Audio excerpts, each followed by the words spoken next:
menyampaikan materinya. Pak Abi, ini apakah kita mau lihat video dulu atau saya bisa langsung ya Pak Abi ya? Langsung aja dulu Pak, nanti setelah itu ada video di apa, Oke, eee, mhm, oke ya, oke kita coba ini ya, bisa ke next slide ya. Jadi sebagai gambaran ya, jadi kami ingin menyampaikan sedikit overview. Ini yang agenda kita ya atau materi yang akan kami sampaikan. Yang pertama adalah sedikit overview gambaran terkait bagaimana kami Pertamina Hulu Energi yang ditugaskan sebagai subholding upstream dalam mengelola aset ya, aset yang telah diamanahkan oleh negara ya kepada kami ya. Nah, jadi ini secara umum nanti, kemudian nanti ada yang kedua adalah terkait dengan FEL, konsep apa itu FEL? FEL itu adalah front end loading. Ini terminologi umum ya worldwide yang dipakai oleh hampir seluruh apa namanya perusahaan oil and gas ya di dunia ya dalam apa mengelola project management. Nah, kemudian secara khusus di Pertamina itu kami namakan dengan Pertamina Upstream Development Way atau disingkat dengan PUDW. Nah, materi yang keempat dan kelima yang terakhir, yang keempat adalah tentu kalau kita bicara proyek ya, contoh membangun rumah pastinya kan harus membuat RAB ya, rencana anggaran biaya. Nah, bagaimana kami membuat perkiraan biayanya nanti akan ada sedikit penjelasan ya teori maupun praktek-praktek yang kami lakukan. Kemudian dan terakhir bagaimana kami kemudian melakukan maturasi untuk memastikan bahwa proyek-proyek yang kami kelola tersebut ya secara teknis itu acceptable ya acceptable dalam artian apa namanya begitu nanti dilaksanakan dieksekusi dikonstruksi itu menghasilkan manfaat ya sesuai dengan yang telah direncanakan itu secara umum agendanya. Next slide boleh ya, nextnya ya ya. Jadi ini adalah visi kami di Pertamina Hulu Energi. Ya visi kami PHE ini tidak terlepas pula ya selaras dengan visi dari Persero. Sebagai informasi, PHE itu adalah salah satu anak perusahaan dari Pertamina Persero. Ya, jadi di bawah Pertamina Persero ada yang namanya subholding upstream dan itu adalah kami Pertamina Hulu Energi. Kemudian ada Pertamina apa namanya subholding gas, kemudian ada subholding kilang dan lain-lain. Nah, kami adalah di subholding upstream. Dan visi kami adalah menjadi perusahaan minyak dan gas ya, kelas dunia. Ini selaras dengan visi dari Pertamina Persero. Kemudian misi kami untuk mewujudkan visi tersebut adalah melaksanakan operasi ya dan portofolio usaha di sektor hulu. Jadi upstream itu sektor hulu ya, dia ada sektor hulu dan sektor hilir. Kami fokusnya di sektor hulu untuk minyak dan gas bumi secara profesional ya, berdaya laba tinggi, profit ya tentu ya. Jadi tidak cuma kemudian dilaksanakan, dikelola, tapi harus memberikan profit serta memberikan manfaat atau nilai tambah bagi stakeholders, terutama stakeholdernya adalah pemerintah, masyarakat Indonesia secara keseluruhan. Itu yang bisa saya apa namanya sampaikan sebagai visi dan misi di slide ini. Boleh dilanjutkan? Nah, slide ini menggambarkan bagaimana luasnya ya, bagaimana aset yang kami kelola, portofolio yang kami kelola. Kalau bisa dilihat adik-adik dan rekan-rekan semua yang hadir, eh, Pertamina Hulu Energi selaku subholding upstream diamanahkan untuk mengelola aset di seluruh wilayah Indonesia, termasuk juga kami juga sudah go internasional.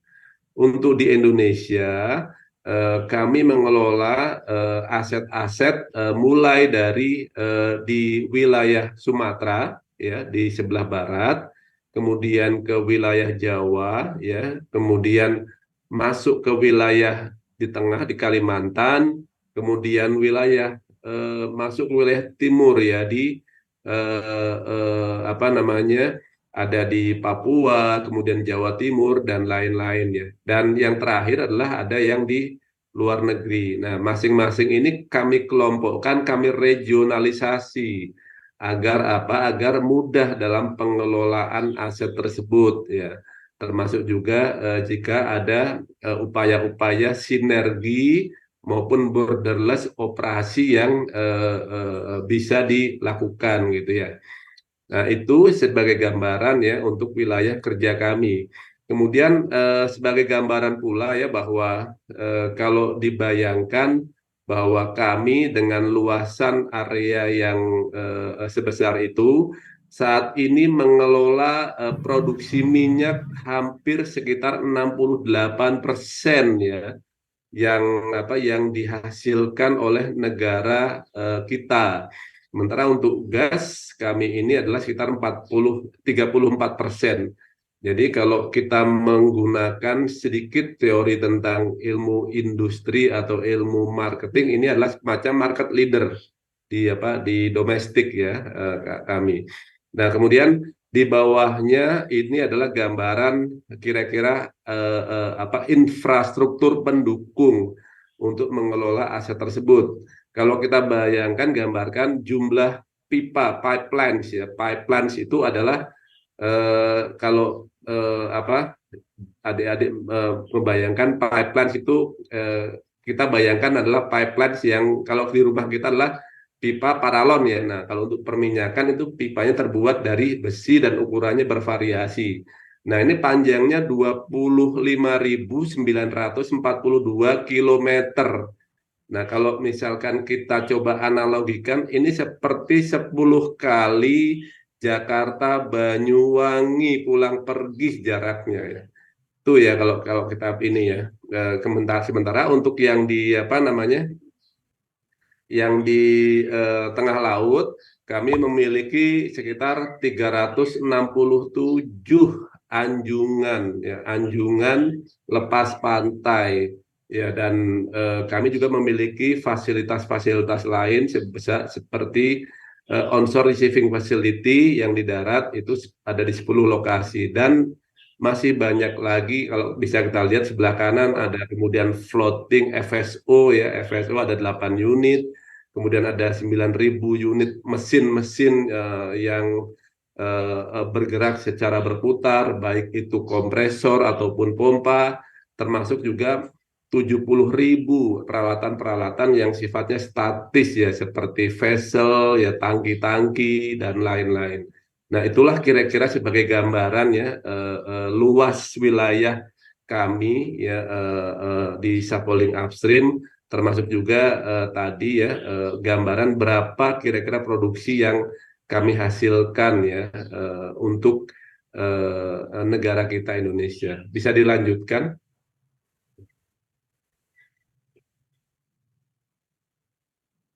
Ini video dulu Pak, Oh terkait ya, dengan baik, baik, silakan. gambaran timbil. Ya. Berikut ini disampaikan video update set activities construction APC gas processing Jadi facility. sebagai informasi rekan-rekan bahwa proyek ini adalah proyek besar yang dilakukan oleh Sapoling Upstream 800 dengan jam kerja aman sekitar 50.300.000 jam. Gas Processing Facilities atau GPF merupakan fasilitas pemrosesan gas dengan kapasitas 330 mmscfd yang berada di area seluas 100 hektar di Kabupaten Bojonegoro. GPF terdiri dari beberapa area, yaitu area proses 1, area proses 2, dan area utility. Area proses 1 secara umum merupakan fasilitas pemisahan fluida yang terdiri dari beberapa fasilitas, diantaranya wastewater tank, Selexol storage tank, sulfuric acid storage tank, inlet separator, condensate stabilizer, Selexol process unit termasuk absorber dan Selexol regenerator, dew point control, propellant refrigerator, membrane system, dan sales gas compressor.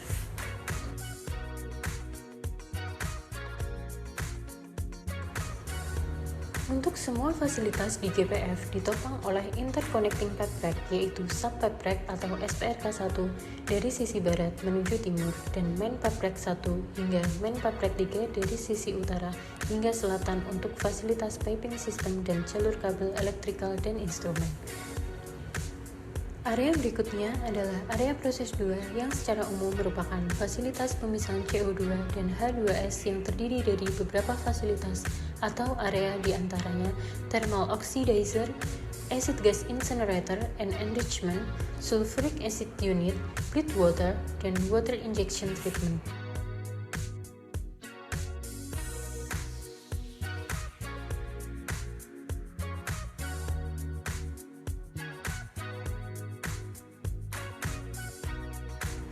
Selanjutnya adalah area utility yang merupakan fasilitas pendukung operation GPF diantaranya pembangkit tenaga listrik, fasilitas air bersih, fasilitas pemadam api, diesel fuel, boiler dan air and nitrogen system. Selain itu, terdapat juga fasilitas control building dan substation untuk distribusi daya listrik.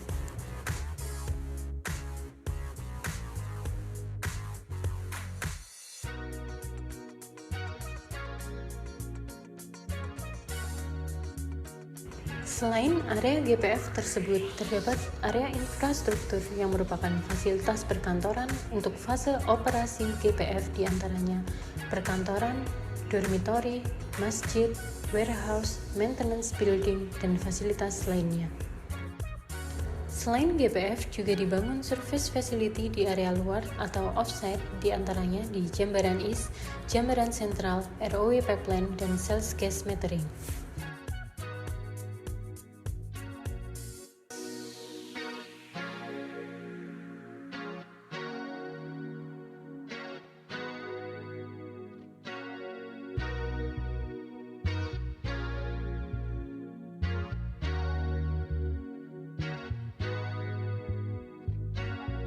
Proyek EPC GPF telah mencapai progres 99,50% COD 26 November 2022 dan diharapkan zero accident hingga proyek selesai serta autobosur. Proyek GPF merupakan proyek kebanggaan Pertamina yang dibangun oleh 100% putra-putri terbaik Indonesia. Demikian video update, terima kasih.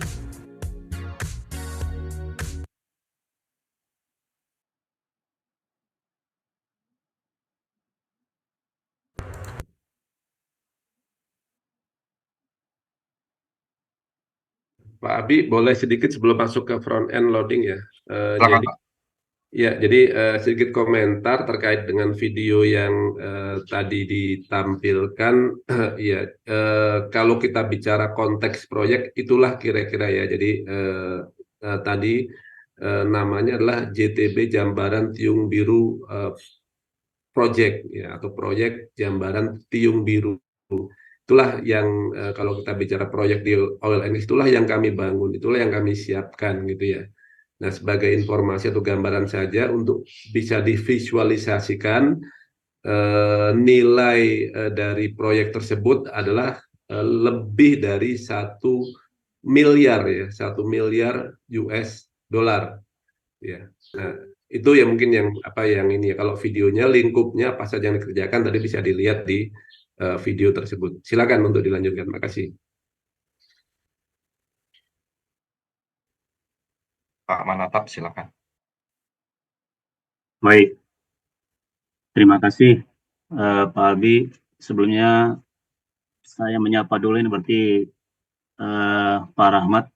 Terima kasih buat kesempatan yang diberikan pada kami dan memfasilitasi sharing session ini. Terlebih kepada, kalau bisa saya sebut adik-adik mahasiswa lah ya, dan juga mungkin para alumni yang bisa menjadi sahabat kami di dunia industri saat ini. Bisa mungkin lanjut Pak Abi. Baik, rekan-rekan semua, kalau tadi digambarkan satu proyek Jambaran Tiung Biru, suatu proyek yang besar, sampai 50 juta man hours yang di-spend di sana, sampai juga 1 miliar US dollar, tentu itu kita bisa melihat di ujungnya saja. Namun, Di dalam perencanaan supaya bisa mencapai eksekusi yang berhasil seperti disampaikan tadi, tentu harus ada pekerjaan-pekerjaan engineering dan pekerjaan-pekerjaan desain sebelum nanti masuk ke tahap eksekusi, apalagi ke tahap operasi, dan dilanjutkan nanti saat misalkan close out ya. Nah, rekan-rekan semua, pada kesempatan ini kami akan coba memaparkan suatu konsep di oil and gas upstream, yaitu bisnis model yang dimana kita bisa melihat hal-hal yang menjadi perhatian-perhatian utama di dalam oil and gas upstream bisnis. Dalam paparan ini terlihat jelas pertama bahwa semua itu akan bermula dari ada visi, ada misi, dan strategi. Nah, Pertamina secara perusahaan holding itu kalau kita pernah dengar, dia akan menjadi perusahaan migas kelas dunia gitu ya. Dan juga kita mendengarkan misalkan dia punya targetnya sebagai apa itu menjadi perusahaan global, energi terdepan dengan nilai pasar lebih daripada 100 billion US dollar.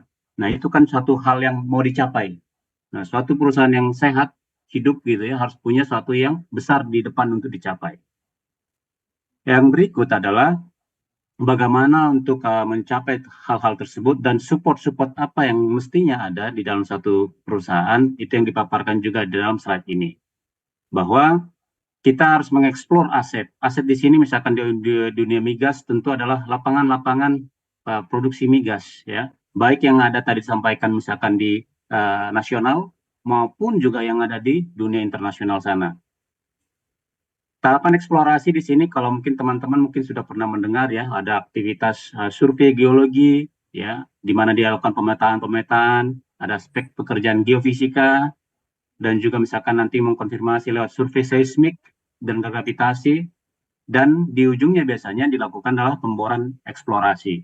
Nah, pemboran eksplorasi itulah nanti yang menentukan benarkah ada cadangan minyak dan gas bumi di lapangan tersebut dengan jumlah volume tertentu dan nanti akan mau dikembangkan sampai berapa tahun.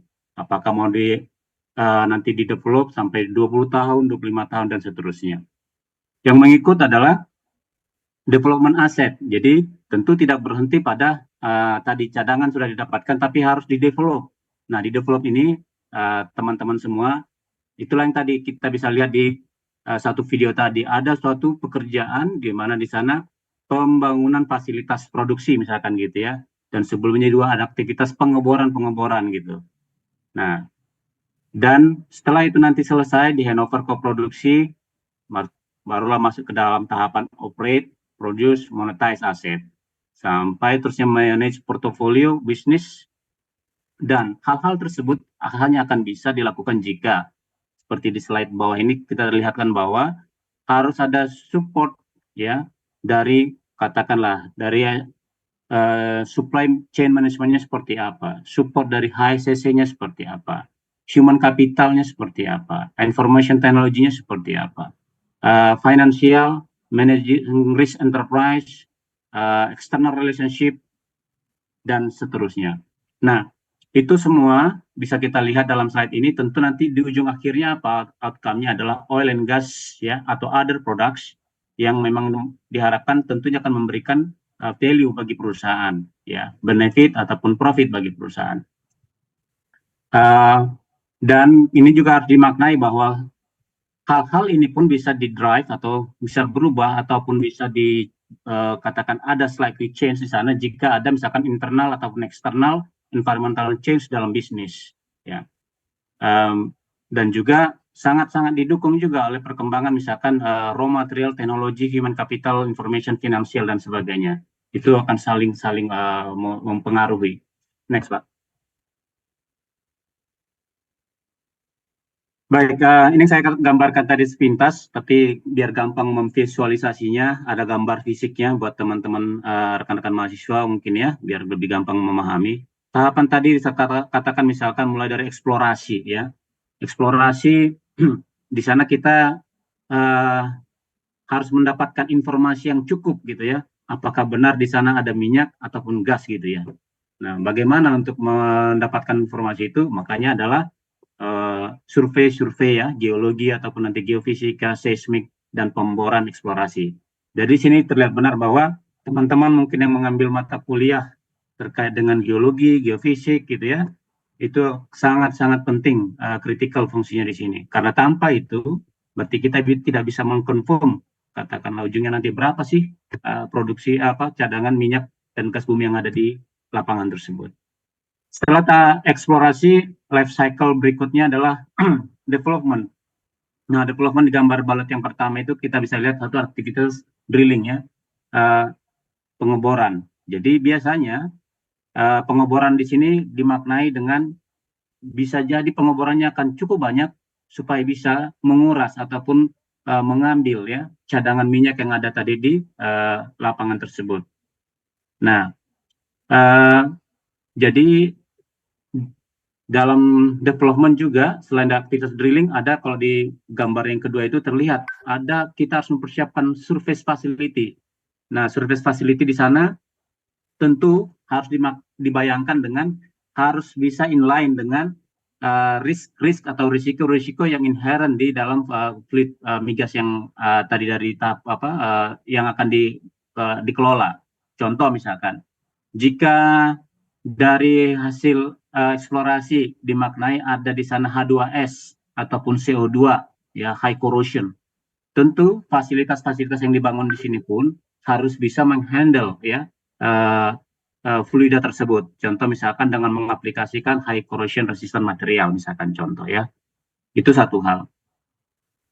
Lain hal misalkan di eksplorasi diketahui itu bahwa dari lapangan tersebut baik katakanlah temperatur ataupun pressure-nya tinggi. Jadi itu juga harus sesuatu yang bisa dikelola oleh tim-tim katakanlah di development. Nah, demikian juga nanti pipeline-nya. Kalau di gambar yang ketiga itu juga bicara pipeline, itu mengalirkan ya fluida produksi ya, katakanlah dari mulai nanti misalkan dari contoh ambil sampel gitu ya dari sumuran nanti sampai ke katakanlah ke selling point. Nah, setelah tahapan development tentu ini development kan bicara berapa tahun gitu ya akan diproduce gitu. Nah, inilah jadi ada suatu life cycle berikutnya ke tahapan produksi. Nah, di mana di sini kita akan berbicara yang sangat kuat nanti adalah kegiatan operasional dan maintenance daripada fasilitas-fasilitas produksi yang sudah dibangun tadi untuk menjamin life cycle target produksinya itu bisa dicapai ya. Jangan misalkan kita bayangkan kita akan develop contoh ini 20 tahun tapi production fasilitasnya dalam mengoperasikan operation maintenance-nya hanya mampu misalkan 10 tahun. Jadi 10 tahun yang di belakang sana yang ditargetkan tadi kita ambil produksinya nggak bisa diperoleh. Jadi suatu serangkaian yang menyeluruh. Yang berikut adalah setelah kita selesai di cycle produksi, ada yang namanya tahapan ASR, Abandonment and Site Restoration. Jadi Abandonment Site and Restoration ASR ini adalah suatu yang sangat penting, yaitu kegiatan menghentikan pengoperasian fasilitas produksi secara permanen. Jadi harus digarisbawahi di sini secara permanen. Dan menghilangkan kemampuannya lagi untuk dioperasikan. Jadi tidak punya kemampuan lagi untuk dioperasikan. Yang berikutnya adalah melakukan pemulihan lingkungan sebagaimana yang disyaratkan di dalam operasi hulu migas. Jadi demikian ya teman-temannya. Jadi ini adalah full life cycle dari mulai eksplorasi, development, produksi sampai ASR sampai benar-benar nanti dikembalikan penanganan lingkungannya dengan baik dan aman, tidak harm to people ataupun damage to environment. Ya, kira next.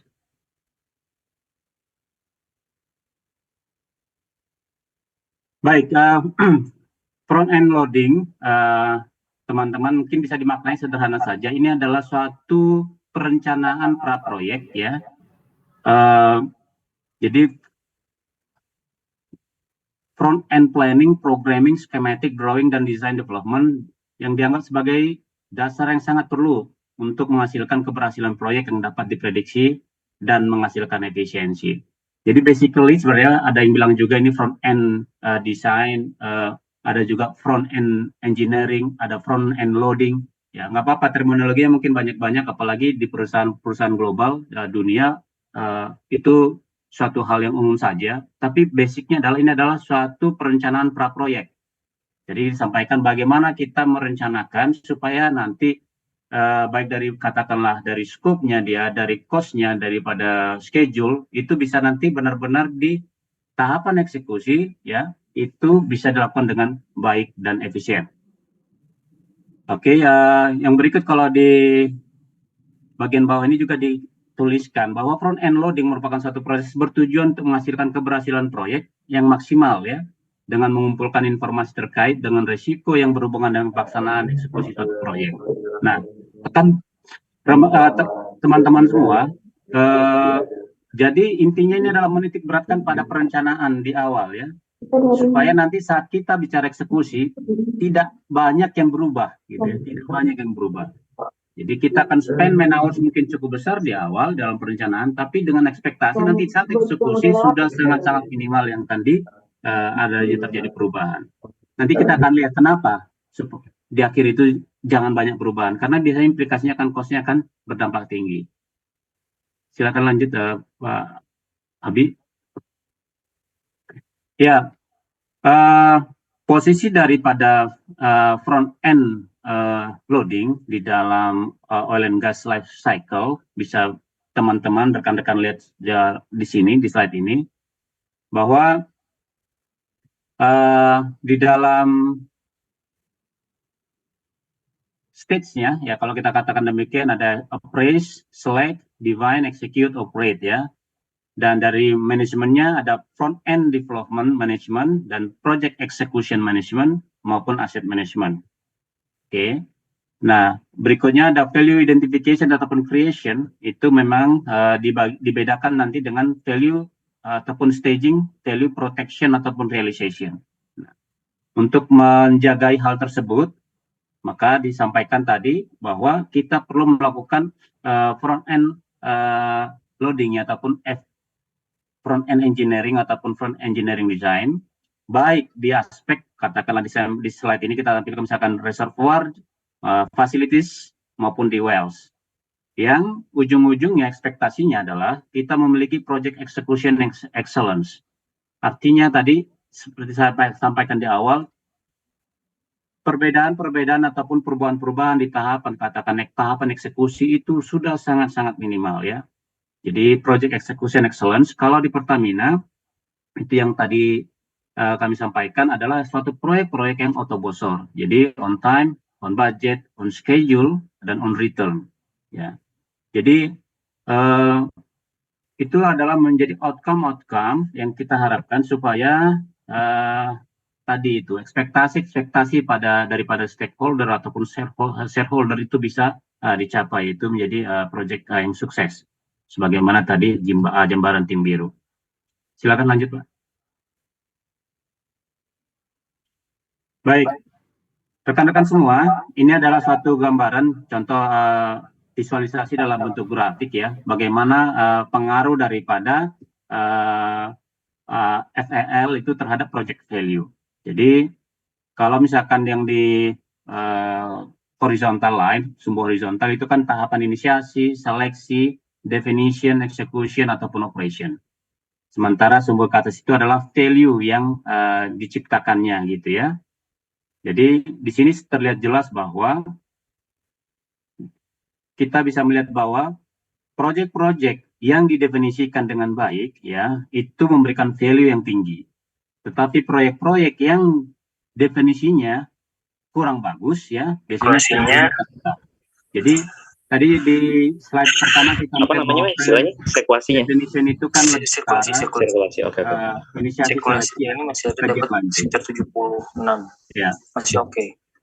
Cuman untuk dapurnya mungkin ada yang bocor ya, minimal berapa ya. Jadi teman-teman semua, visualisasi ini menggambarkan bahwa kita di dalam tahapan desain, mulai dari desain sudah harus memiliki desain yang bagus ya, yang diartikan itu sebagai good project definition sebelum nanti dia tahap eksekusi yang membuat sebelum kita di tahap eksekusi ya, sehingga kita juga akan memiliki good project execution. Jadi kita bisa melihat di sini bahwa dampak daripada project definition ataupun pekerjaan file itu sangat-sangat tinggi ya di sini dalam membentuk value dibandingkan dengan katakanlah di tahapan di project execution.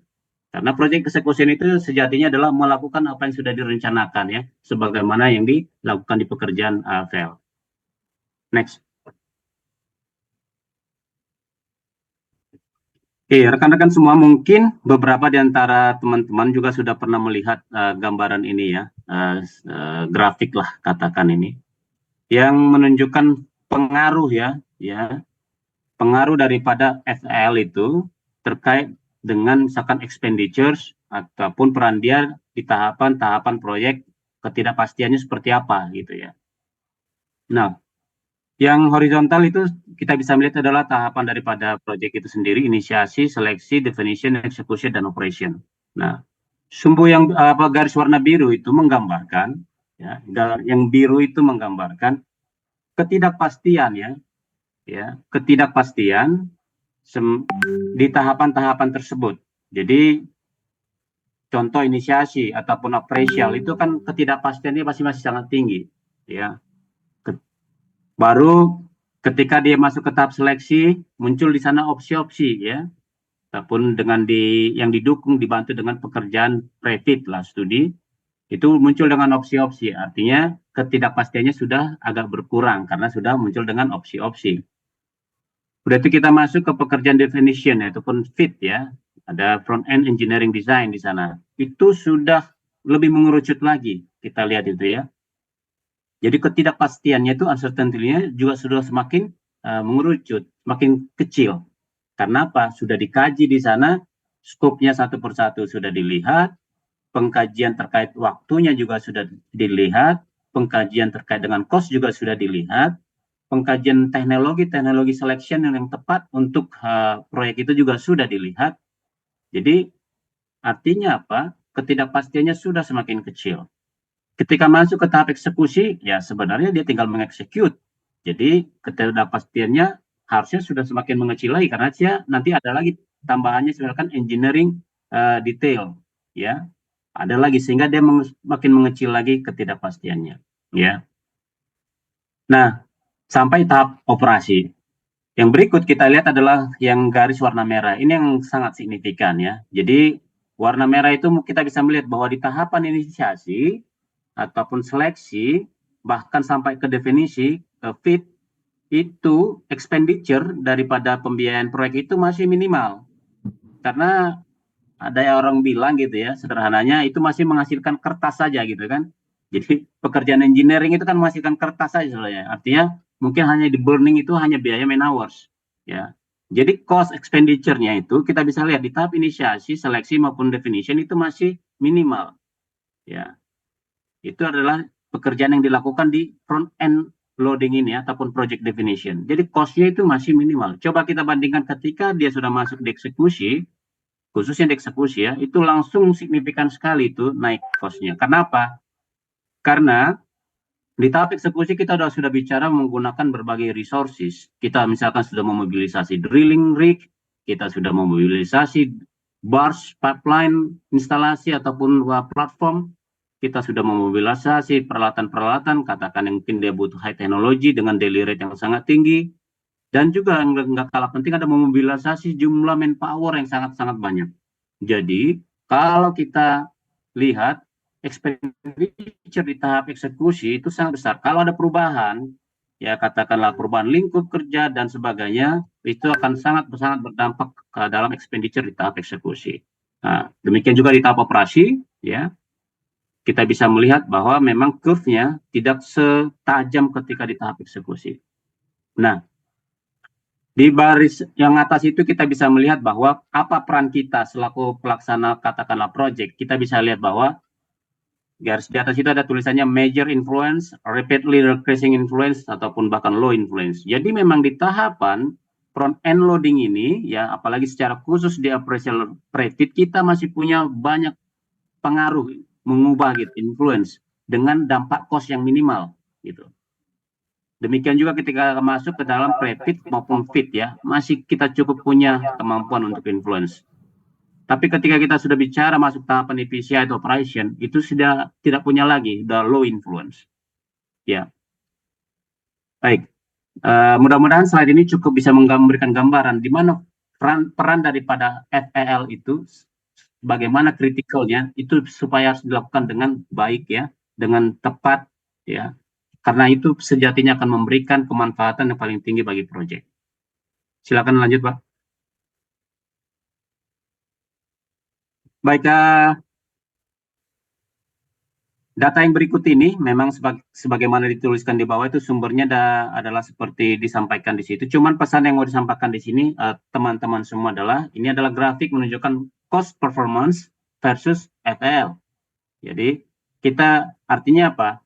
Mau disampaikan di sini adalah cost performance ataupun kinerja daripada cost dibandingkan dengan FEL yang baik ya, sangat baik ataupun cukup ataupun buruk ya. Dari data ini yang ditampilkan di sini adalah ya bahwa dengan melakukan front end loading ataupun front end engineering design yang baik, kita bisa melihat itu yang di kolom pertama itu, kita akan bisa memiliki cost effectiveness index yang di bawah daripada 1 ya. Jadi nanti kalau teman-teman belajar di project ada misalkan bicara cost CPI ya, cost performance index ataupun schedule performance index ya. Kalau dia di bawah daripada 1, indikasinya itu menunjukkan yang baik ya, seperti di sini. Tapi banyak juga ternyata ya dari data-data ini, artinya dari banyak perusahaan ya yang jatuhnya juga di poor itu ya. Artinya apa? Front end loading engineering desainnya itu buruk ya, sehingga apa? Outcome-nya adalah cost effectiveness index-nya dia juga turun, artinya di bawah 1, sangat buruk ya. Kalau buruk bisa kita artikan ya gimana? Pasti tadinya mungkin dari kajian development-nya dia itu harusnya profit ya, artinya keekonomiannya baik. Kalau udah begini ya pasti kita bisa tahu bahwa ini tidak ekonomis lagi ataupun tidak akan bikin profit lagi nih proyek. Nah, di dalam balet 1, 2, dan 3, 4, 5 ini mungkin di summary di balet yang kelima bahwa perusahaan-perusahaan yang secara systematically mengkomplitkan proyek-proyek ya dengan definisi yang baik sebelum mengotorisasi ya, mengotorisasi proyek itu bisa go gitu ya, authorize, itu akan mendapatkan cost competitive performance yang baik untuk proyek tersebut. Jadi teman-teman semua, ini adalah memang statistik data yang diambil ya, graph present dari company ya, yang menunjukkan tadi keterkaitan FEL dengan cost effectiveness index. Tentu kalau ditanya teman-teman mau di mana gitu ya, pasti jawabnya ya saya pengen yang di kolom 1 ya, base FEL-nya juga, cost-nya juga, indeksnya paling bagus, dan nggak mau lah yang di kanan itu ya. Nah inilah usaha-usaha yang mau dikerjakan oleh pelaksana project. Ya, kita tahu, tapi kalau kita nggak lakukan ya kita akan jatuh di yang cost yang buruk. Silakan lanjut, Pak. Baik, mungkin ini slide terakhir ya. Rekan-rekan semua, bahwa kalau teman-teman ditanya, coba sebutkan perusahaan-perusahaan migas yang kelas internasional gitu ya, yang sudah menerapkan front end loading. Ya, ini dipaparkan di sini misalkan contoh ini 5 diantaranya adalah misalkan ExxonMobil ya, yaitu BP, ConocoPhillips, Chevron, dan Total ya. Nanti Pertamina di mana? Pertamina juga sudah ada di sini. Nanti itu akan disampaikan nanti bagaimana Pertamina mengelola proyek-proyeknya dengan istilah yang di kita itu adalah kita punya nama PUDW, Pertamina Upstream Development Way. Jadi pengembangan lapangan yang mengacu kepada pedoman yang sudah ditetapkan. Nah, di sini kita bisa melihat bahwa sebenarnya ini hampir sama semua, cuman mungkin beberapa namanya berbeda-beda ya. Contoh itu di BP dia memberi istilah itu appraise, select, define, execute, operate ya. Itu masuk dalam apa saja itu sebenarnya kan paling bawah itu kalau teman-teman bisa lihat itu adalah gambaran umumnya sebenarnya. Feasibility study, conceptual study, engineering design, construction ataupun tahapan EPCI, baru masuk ke operations. Nah, Misalkan kalau di ConocoPhillips dia memberi istilah FL kosong, FL kosong, FL1 ya, FL1 select, FL2 optimize, define, execute, operate. Ya, Chevron dia memberi istilah phase 1, phase 2, phase 3, phase 4, phase 5. Total, operational design, project, basic engineering, PPSC, commissioning and startup sama operation. Beda lagi dengan ExxonMobil yang di atas, dia memberi staging, tapi dia menunjukkan bahwa dia dari stage 1 mau masuk ke stage 2 dia ada gate 1 sebelum mengatakan go gitu ya. Dari stage 2 ke stage 3 dia ada gate 2, ya semacam decision point ya, bahwa memang ini sudah layak untuk masuk ke stage berikutnya gitu ya. Demikian juga ketika akan masuk ke dari stage 3 ke stage 4 ada juga satu decision gate, yaitu gate 3 dan seterusnya. Hal yang sama juga nanti dijelaskan di PUD proses. Pertamina juga sangat robust dalam hal ini, membuat proses-proses pengambilan keputusan sejalan dengan maturasi yang dialami di tiap-tiap tahap proyek tersebut. Jadi decision proses pengambilan keputusan yang ambil manajemen itu sangat-sangat mengacu kepada kematangan tahapan proyeknya. Nah, teman-teman semua ini menunjukkan di oil and gas bisnis itu ternyata sama saja gitu ya. Bahwa sama saja maksudnya harus melakukan pekerjaan engineering yang bagus sebagai bagian daripada perencanaan proyek supaya nanti di tahap eksekusi ya execute di situ itu nanti sangat minimum terjadinya change ya. Sangat minimum terjadinya change.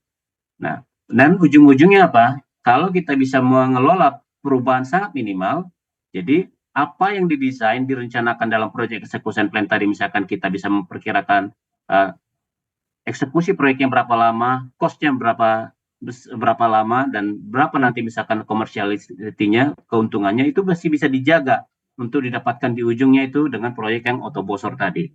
Jadi, at the end, setelah selesai dari proyek, seperti tahapan terakhir adalah operasional. Jadi, kita juga, orang-orang proyek biasanya itu harus menghandover ya proyek tersebut ke orang operasi supaya bisa dioperate dengan baik sesuai dengan target yang diharapkan, misalkan berapa tahun to life cycle-nya ya.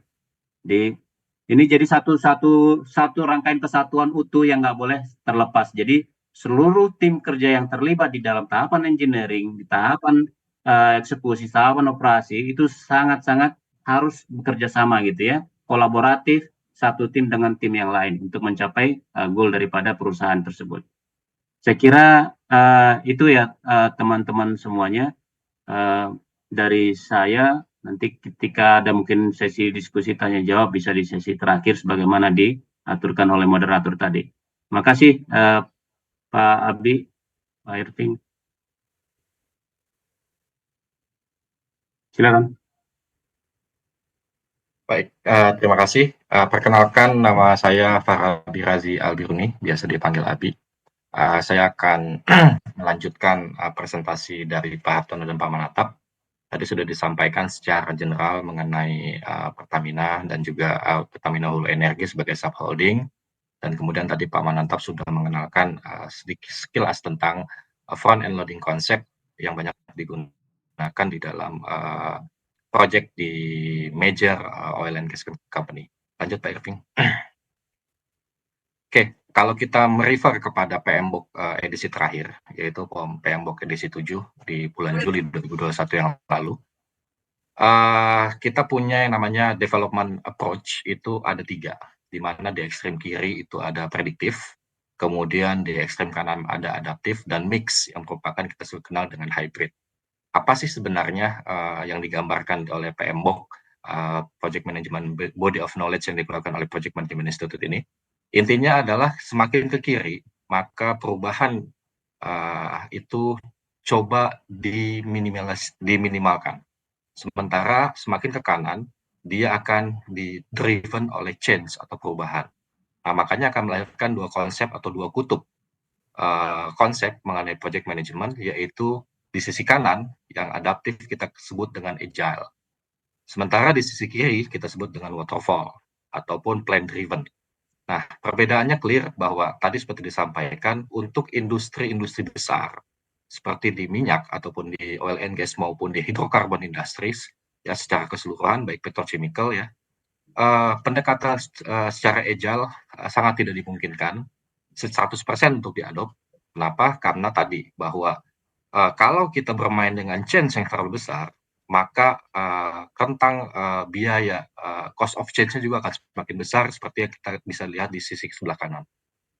Kalau kita lihat di sisi sebelah kanan, itu tergambar bahwa semakin kita maju ke tahap berikutnya, terutama pada saat kita melakukan eksekusi project yang melibatkan begitu banyak sumber daya. Tadi kan di video juga teman-teman semua sudah melihat sejauh sebesar apa fasilitas yang dibangun, kemudian bagaimana dengan resource yang terlibat mulai dari material sampai manpower yang hampir 1.800 per day ya, per hari.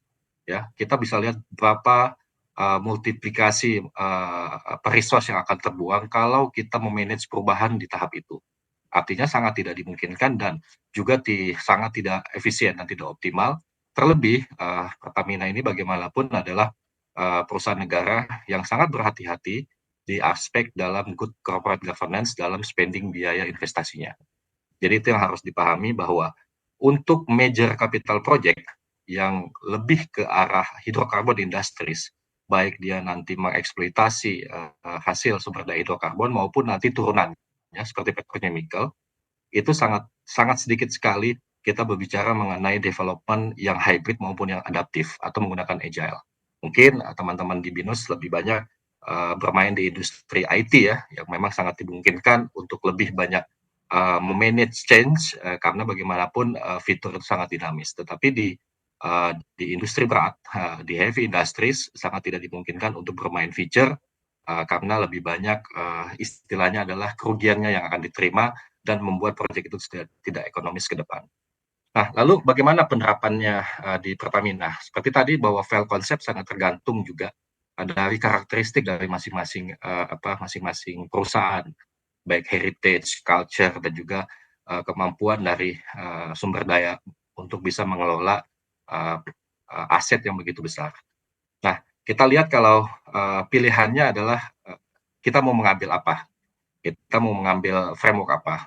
Tadi sudah disebutkan bahwa framework lending adalah salah satu framework yang memang sangat direkomendasikan untuk diambil, tetapi bukan berarti itu utuh kita ambil as it is. Sesuai dengan di guide yang dikeluarkan oleh Construction Industry Institute, CII, lewat pre-project planning, maupun oleh IPA, Independent Project Analysis, yang juga menurunkan konsep file. Di Pertamina, kita mengenal PUDW, meskipun kita ambil dari konsep front-end loading, itu dimodifikasi sesuai dengan karakteristik yang ada di Pertamina. Makanya kita nanti di Pertamina juga akan melakukan tailoring penyesuaian fit for purpose terhadap metodologi kerangka kerja dari project management approach yang diambil.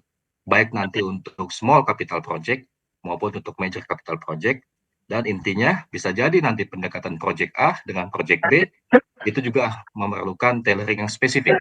Misalkan, tadi kita lihat bahwa ada level internasional dan level nasional di dalam pengelolaan, bocor di dalam pengelolaan proyek yang sangat berbeda karakteristiknya. Misalkan kalau di dalam negeri kita akan banyak berhadapan dengan masalah pembebasan lahan, kemudian masalah nanti arus logistik pada saat kita melakukan eksekusi proyek. Sekarang mungkin di luar negeri kalau kita melakukan proyek, let's say di gurun yang lebih remote, mungkin dari sisi logistik jauh lebih mudah atau lebih pergerakannya itu. Tapi dari sisi security mungkin nanti akan lebih risiko, sehingga pendekatan khusus bocor ya.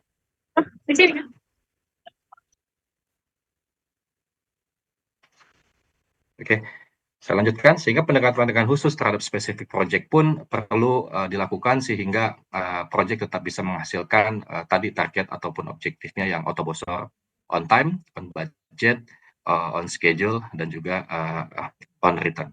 Lanjut Pak Irving. Oke, Karena bagaimanapun proyek merupakan rangkaian dari suatu investasi, kita menyebutnya investasi organik ya kalau di Pertamina, karena kita ada juga satu investasi anorganik terkait dengan akuisisi. Akuisisi, merger, dan segala macam masuk ke kategorinya investasi anorganik. Di proyek pengembangan merupakan investasi organik, di mana tahapan untuk investasi itu mulai dari pengusulan, kemudian review, dan juga memutuskan. Nah, Pertamina Upstream Development Way mengcover terutama adalah di proses review. Di proses review ini untuk melakukan maturasi ataupun pematangan proyek secara berjenjang. Kenapa secara berjenjang? Karena bagaimanapun kita bermain dengan tingkat risiko yang tinggi, dan ini juga kalau kita istilahkan di dalam teori project management adalah semacam rolling wave planning. Jadi kita mengerjakan mana yang lebih jelas terlebih dahulu di depan, sambil dilakukan iterasi mulai dari tahap inisiasi.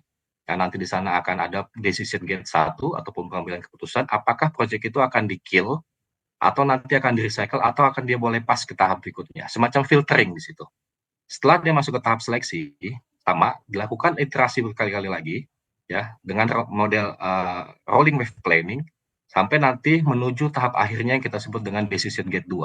Di decision gate 2 juga sama, nanti akan ada saringan apakah dia akan di-recycle atau akan dia di-kill sehingga tidak layak untuk lanjut ke tahap berikutnya, atau dia akan tetap lanjut ke tahap kekajian lanjut.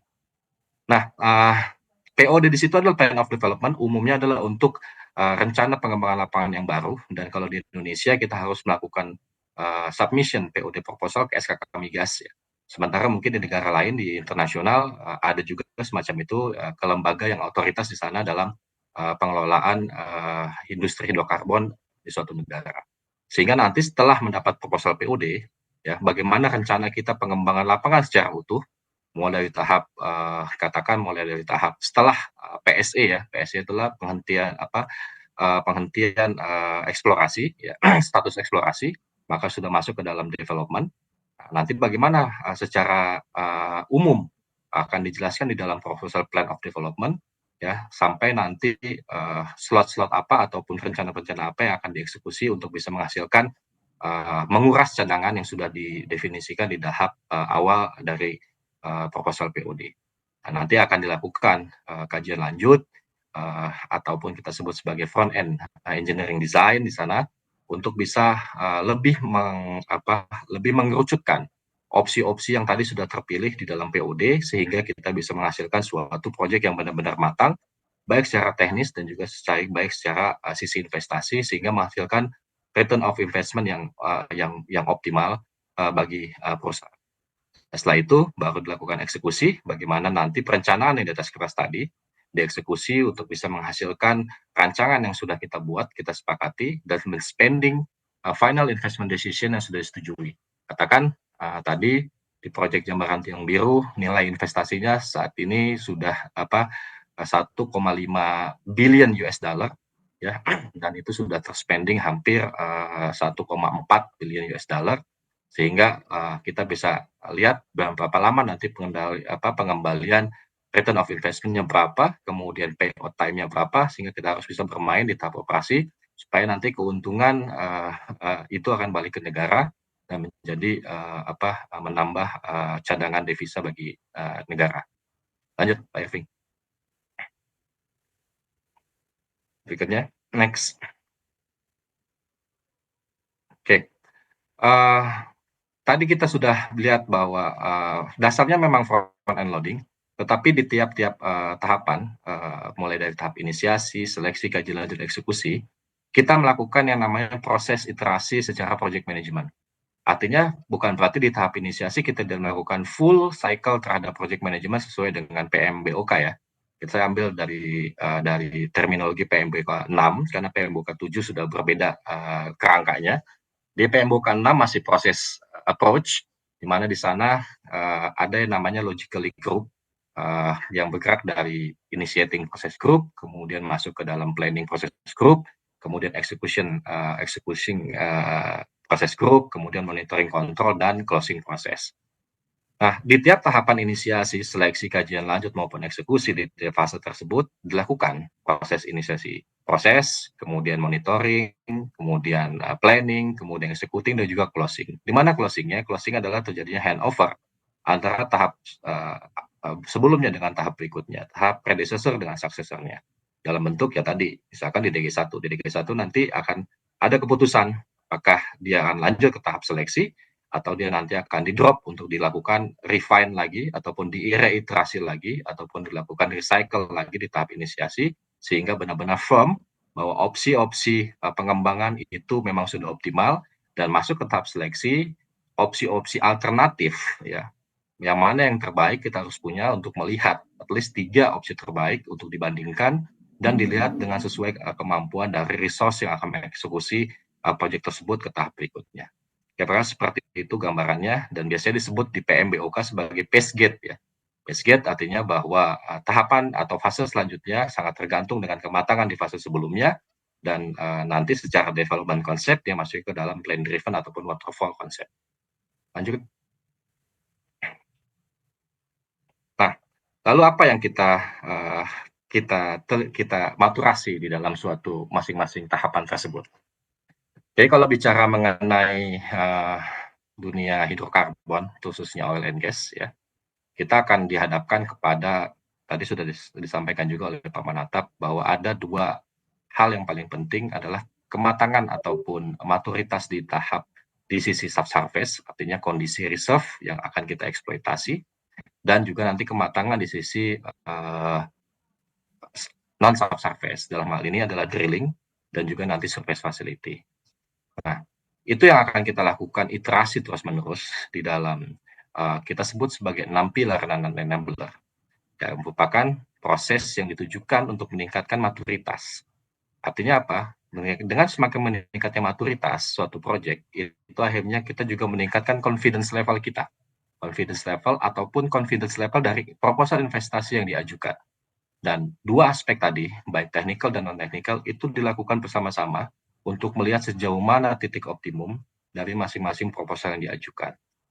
Sebagai gambaran, bisa jadi nanti dalam satu pengembangan lapangan kita punya 10 proposal ya untuk kita bagi di dalam jangka waktu tertentu sesuai dengan karakter pengembangannya dan bisa jadi nanti hanya 2 atau 3 yang dieksekusi terlebih dahulu karena menghasilkan tingkat kematangan yang memadai. At least kita bisa yakin bahwa dari sisi subsurface dengan reserve A itu bisa kita exploit A semuanya keseluruhannya dan dari sisi surface kita akan bisa menghasilkan sisi surface yang optimum sesuai dengan desain maupun prediksi dari reservoir yang akan kita eksploitasi tersebut.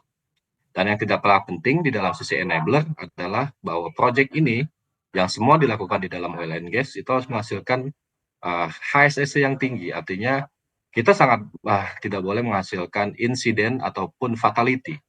Dan kita sudah buktikan di proyek besar tadi, yang hampir sekarang posisinya sudah 60 juta jam kerja, ya, dengan zero fatality. Artinya apa? Artinya kita punya kebanggaan sebagai proyek strategis nasional yang semuanya dieksekusi oleh orang Indonesia, bisa menghasilkan kinerja HSSE yang baik dengan proyek begitu besar, dengan heavy lifting, dengan rocking at height, dengan macam-macam kredit dan juga risiko pekerjaan eksekusi di lapangan bisa menghasilkan zero fatality dan bisa tidak menghasilkan korban jiwa di dalam eksekusi proyeknya. Lanjut Pak Ervin. Nah, ini adalah beberapa deliverable yang mungkin buat teman-teman agak sulit untuk memahaminya karena memang tidak berkecimpung secara spesifik di dalam dunia migas. Tapi intinya adalah bahwa untuk menilai suatu proses matang atau tidak, kita melakukan semacam proses audit. Audit dengan cara ya dengan teknik wawancara maupun dengan teknik lain, dengan teknik tabletop exercise, ya yang kita sebut dengan menilai proposal-proposal yang diajukan yang kita sebut sebagai deliverable untuk masing-masing tahapan. Misalkan pada saat kita di tahap inisiasi, kita harus bisa melihat untuk sumur-sumur yang berisiko tinggi, katakan mengandung H2S, kemudian high pressure, high temperature, kita harus firmkan dulu. Selected well teknologinya harus mencapai nilai berapa. Skornya harus berapa. Dari expert yang terlibat di dalam pembahasan di drilling itu harus sudah bisa memastikan bahwa itu bisa dieksekusi dengan risiko seminimal mungkin. Begitu juga nanti pada saat di tahap seleksi, kita sudah punya gambaran biaya besarnya seperti apa. Artinya meskipun itu masih kasar ya, masih rough karena rough order of magnitude itu kan akan akan semakin menurun seiring waktu. Kalau kita bicara ROM ya secara cost estimasi, dan di situ kita bisa melihat kok interkoneksi bagaimana nanti scope-scope tersebut kita breakdown menjadi work breakdown structure yang nanti akan kita tempelkan ke dalam cost estimasi sehingga nanti bisa kita eksekusi secara deliverable wise maupun secara cost structure wise sehingga menghasilkan perubahan yang sedikit dengan hasil yang kita harapkan lebih bagus di belakang. Dan begitu juga nanti pada saat kita sudah masuk ke tahap sebelum masuk ke tahap penggelontoran investasi, kita sebut sebagai final investment decision, ya. Well construction plan sudah boleh dibilang 90% firm. Kemudian final well design basisnya sudah firm. Kemudian nanti dari sisi surface facility-nya sudah 90% firm. Bahwa walaupun hanya ada perubahan, kita hanya bisa mentolerir 10% dan itu pun terkait dengan interface. Misalkan ada perubahan dari road piping, ada perubahan misalkan tipe join yang harus disambung, itu masih dimungkinkan. Tapi kalau sampai berubah koordinat tata letak plan-nya, kemudian elevasi plan-nya, karena itu nanti terkait dengan metode cut and fill dari land-nya, itu yang tidak diperbolehkan dan itu harus kembali dimatangkan di tahap engineering design. Kira-kira seperti itu. Lanjut Pak Irving. Oke, ini adalah gambaran dari real project di kita. Bagaimana penerapan Pertamina Upstream Development Way, ya. Dari 83 juta di tahap konseptual menjadi 70 juta di tahap pre-project ataupun di tahap seleksi, menjadi 58 juta di tahap kajian lanjut, dan pada saat dia nanti sign kontrak diturun di 52 juta. Artinya semakin clear project definition ataupun scoping, maka kita akan bisa menghasilkan cost estimasi yang semakin baik. Lanjut Pak Irving. Ini gambaran mengenai berapa besar skala proyek yang sekarang kita tangani, mulai tahun 2021 sampai 2025, bisa dilihat. Ini hanya sebagai gambaran aja. Lanjut. Oke, silakan saya berikan ke Pak Irving untuk lanjut presentasi. Terima kasih, itu kira-kira yang bisa saya sampaikan terkait dengan PUDW. Oke, Pak Abi. Baik, selamat siang ya, pagi menjelang siang. Saya ingin menyapa dulu kepada Pak Rahmat, jajaran pengajar dari BINUS, para alumni, dan rekan-rekan mahasiswa. Mudah-mudahan masih semangat ya untuk menyimak materi. Ini materi saya sih agak rileks sedikit lah ya, agak mudah ya. Ini terkait dengan estimasi biaya proyek lebih tepatnya. Saya ingin menyampaikan overview sedikit bagaimana korelasi antara lingkup begitu ya, scope, quality, time, dan cost gitu ya. Jadi seperti yang telah dijelaskan sebelumnya bahwa proses EVL gitulah ini untuk mematangkan gitu ya, untuk mematurasi lingkup gitu ya, lingkup dari project gitu ya secara teknis gitu ya, dimulai dari subsurface dan sampai ke drillingnya gitu ya. Terus kemudian yang kita harus jaga ketika pelaksanaan project itu adalah komponen-komponen itu. Jadi apabila kita melaksanakan project gitu ya dengan cepat, tentu ada risiko gitu ya, konsekuensi yang mungkin kita akan dampak gitu ya, berdampak gitu ya, mungkin kualitinya akan menjadi tidak tercapai walaupun secara waktu dia cepat gitu, atau mungkin biayanya atau cost-nya low cost gitu ya. gitu ya. Cheap dan quick, tapi low quality. Atau murah dan high quality gitu, tapi secara waktu tidak tercapai. Nah, di sini kita harus melakukan kajian di FEL tadi, bagaimana kita dapat mencapai objektif dari proyek ini. Dan juga kalau di industri migas, selain komponen ini ada juga secara safety gitu ya, keselamatan itu juga tidak boleh kesampingkan gitu ya. Ini adalah bagian dari objektif dari proyek. Selanjutnya saya brief juga project cost management. Secara definisi project cost itu adalah total biaya atau sejumlah biaya yang yang dihabiskan gitu ya untuk satu siklus project, untuk material, tenaga kerja, dan jasa. Prosesnya dalam project cost management ini ada proses estimasi gitu ya, memperkirakan biayanya, terus membuat budgeting gitu, penganggaran, dan setelah hal ini dilakukan, ketika mengeksekusi proyeknya kita mengkontrol gitu ya, mengatur biayanya. Kemudian apa sih tipe dari project cost gitu ya? Secara umum ada dua gitu ya, direct cost dan indirect cost. Direct cost itu adalah biaya yang berkontribusi langsung gitu ya terhadap pekerjaan dari proyeknya. Jadi ini berdampak langsung kepada kebutuhan proyek gitu ya.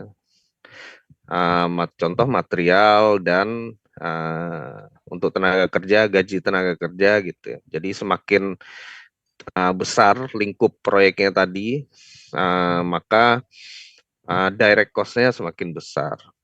Tapi bagaimana dengan indirect cost? Indirect cost ini lebih kepada biaya yang bersifat overhead gitu ya, atau ini biaya untuk beberapa pekerjaan gitu ya, atau beberapa proyek. Contoh misalnya insurance atau pajak. Terus kemudian kita beranjak ke cost estimasi itu sendiri, perkiraan biaya. Prosesnya ini akan kita perlu inputan gitu ya, informasi atau data gitu. Apa inputannya?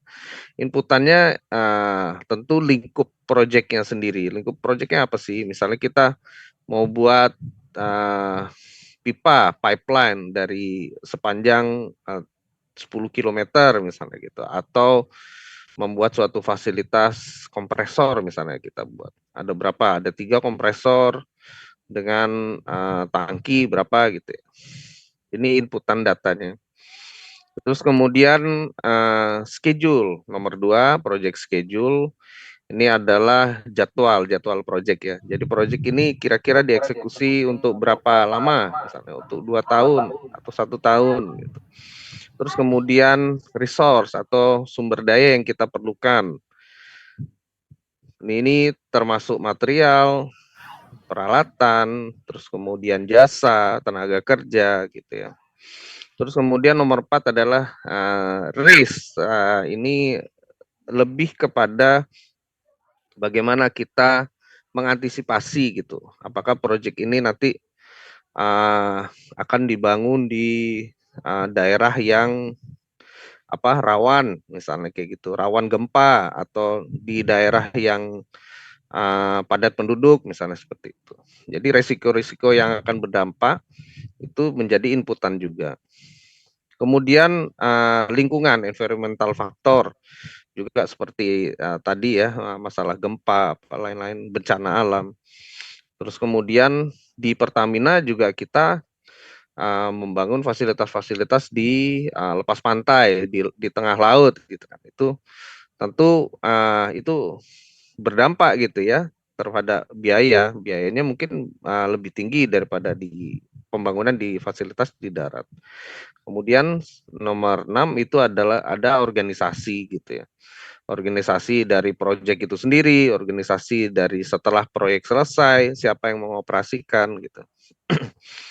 Nah, dari inputan ini kita lakukan estimasi biaya gitu dengan tool dan tekniknya. Ada teknik analogus teknik gitu ya, terus ada teknik parametrik, bottom up, terus kemudian ada kita juga melakukan analisa reserve, terus kemudian melakukan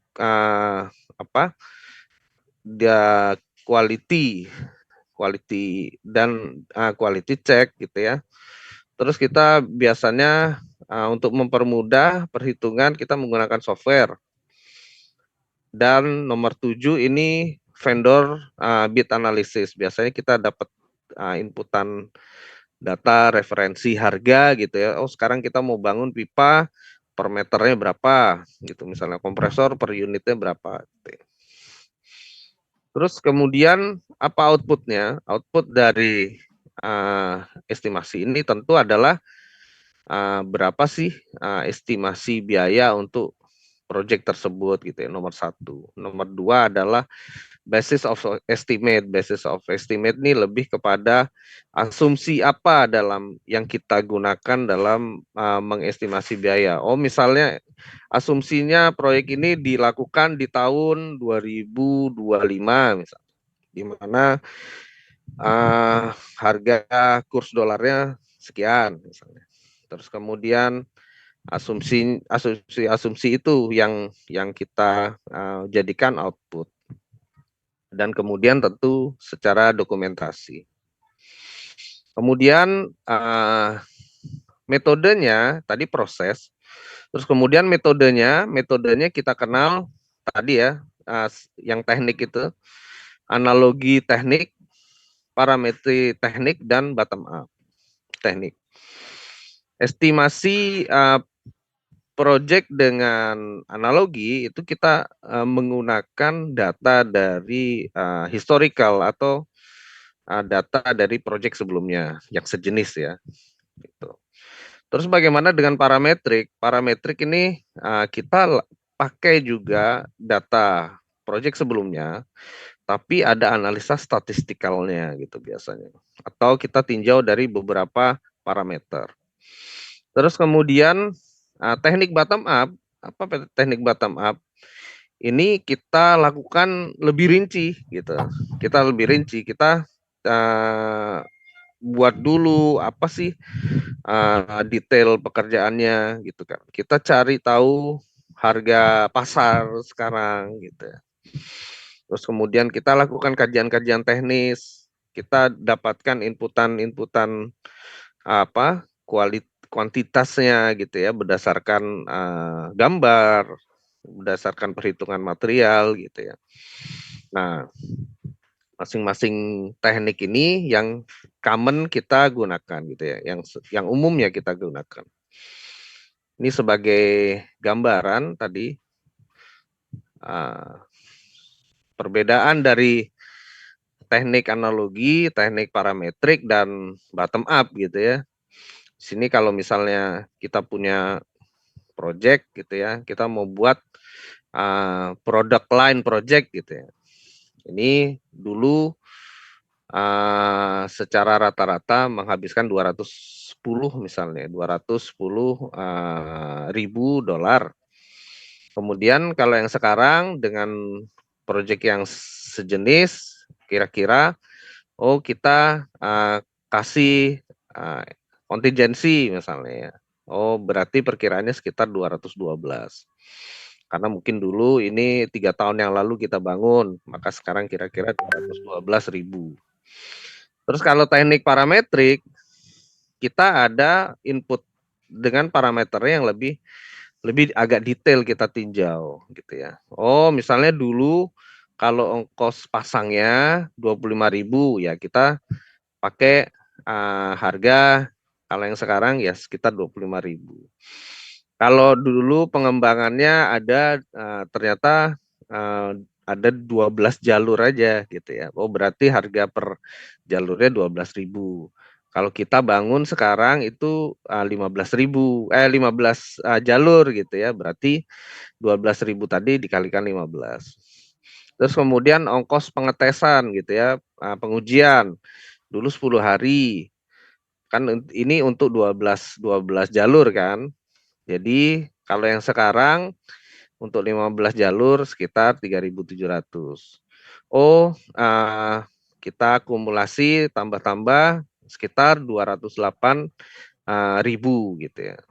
Berarti ketika proses tadi yang dijelaskan, proses FEL tadi dari yang tahap sebelumnya kita belum dapat detail spesifikasi lingkup pekerjaan dari proyek ini. Di tahap yang selanjutnya, karena kita sudah tahu keperluannya, maka kita bisa lebih detail untuk mengestimasi ya berapa biayanya. Terus di bottom up, tentu kita harus tahu nih setiap kegiatannya apa saja, terus kemudian kuantitinya apa aja, gitu ya.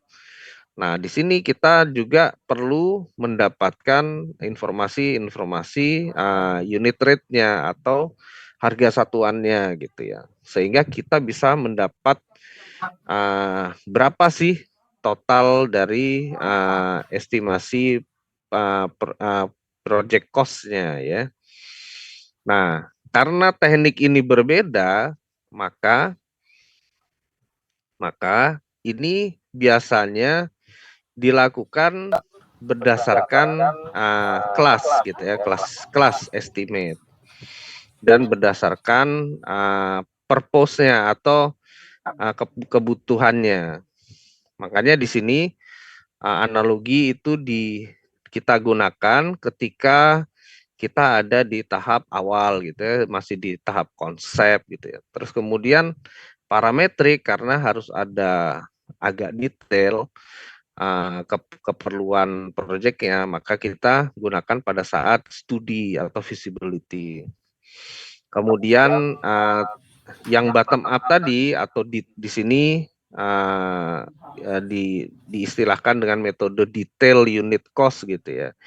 Ini adalah acuan dari ACE ya, American Association Cost Engineering. Di sini istilahnya beda nih sama yang tadi analogi. Kalau yang analogi parametrik bottom up tuh istilah dari PMBOK. Dan kalau yang ini istilah dari AAC. Tapi sebenarnya secara konsep sih mirip gitu ya. Nah, itu sebabnya ketika di tahap analogi itu tingkat maturitinya, tingkat dari proyek tersebut, pendefinisian proyek itu masih sangat rendah. Makanya biasanya kalau informasinya masih terlalu umum, terlalu general, makanya kita pakai metode estimasinya masih analogi. Terus kemudian kalau kita sudah punya maturity yang agak detail, kita gunakan metode cost estimasinya parametrik. Ketika sudah lebih detail lagi di 40% atau 75%, maka kita menggunakan teknik atau metodologi bottom up gitu ya. Nah, di sini sebagai ilustrasi ini adalah yang sumbu horizontal, ini adalah tingkat maturasi, yang Y-nya ini adalah kontingensinya. Jadi di mana cost itu akan ada di antara yang plusnya ini, yang plusnya itu sekitar 30, mengerucut sampai 10%, bahkan sampai 5%. Bisa dipercepat ya presentasinya. Oke, baik, makasih Pak Rahmat. Next-nya ini adalah, ini kelas berdasarkan PUDW tadi. Jadi tadi di PUDW Pertamina ada inisiasi, seleksi, kajian lanjut, eksekusi, dan kalau di di kelas estimate-nya kelas 4, kelas 3, kelas 2, kelas 1. Demikian untuk materi cost estimasi, mungkin bisa dilanjutkan oleh Bu Puji, silakan. Baik, terima kasih. Terima kasih atas waktunya. Ini karena kita punya constraint waktu, saya quick aja ya. Ini untuk project readiness review. Mungkin langsung dilanjut, Pak Irving, next slide. Ya, jadi mungkin PRR ini kalau tadi kita bicara mengenai staging proyek gitu ya, mulai pre-select, defend, dan seterusnya, ini adalah tahapan review proses dari setiap gate. Jadi tujuannya apa? Ini sebagai assurance bahwa apa yang kita jalankan itu sudah sesuai dengan jalannya proyek. Nah, kemudian di sini, Terus kemudian di sini kita lihat apa aja ya coverage-nya dalam PRR.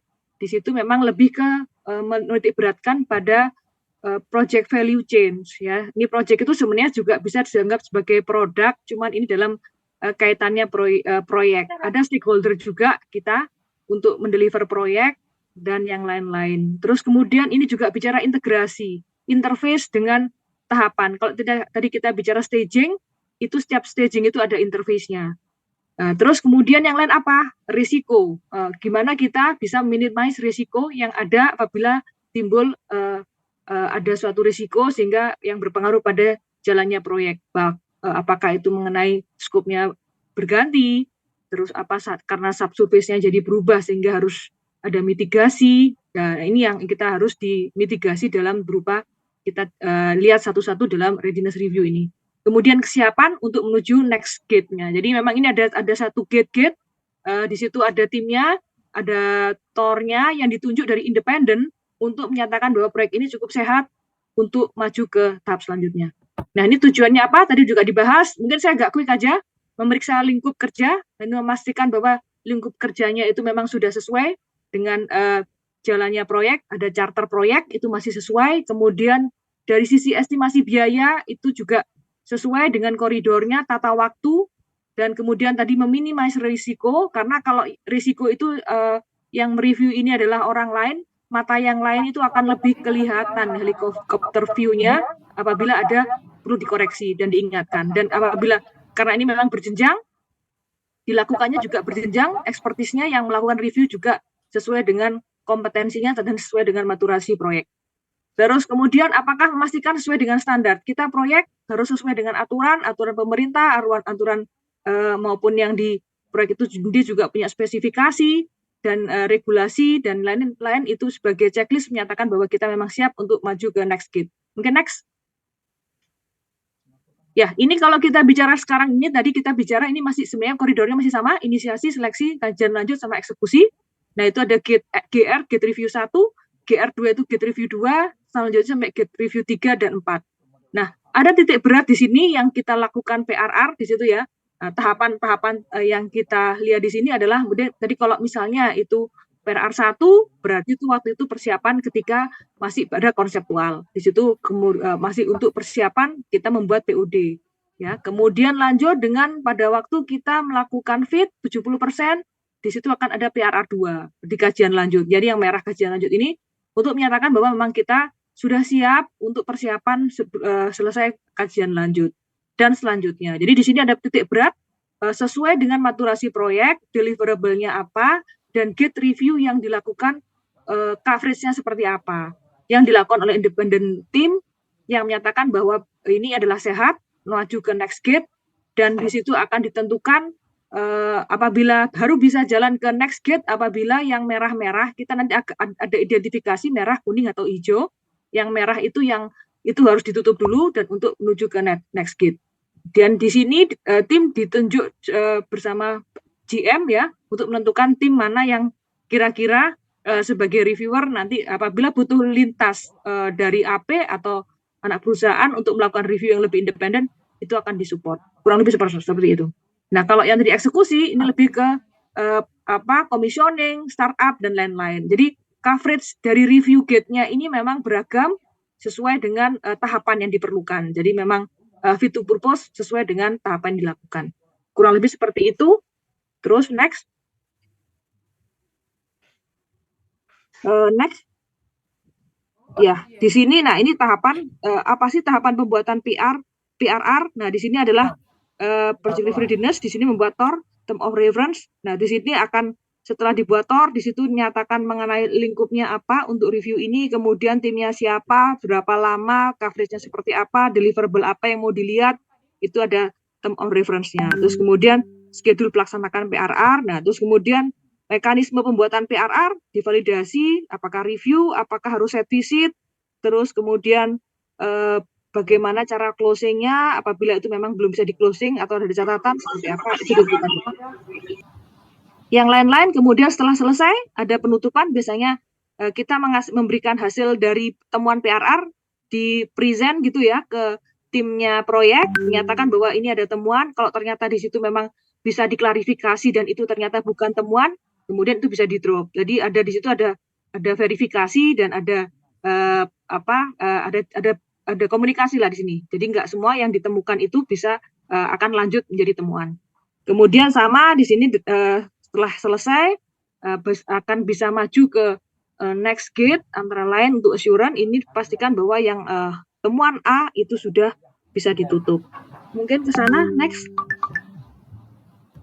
Jam berapa? Udah. Ini adalah slide terakhir untuk pembahasan mengenai project review.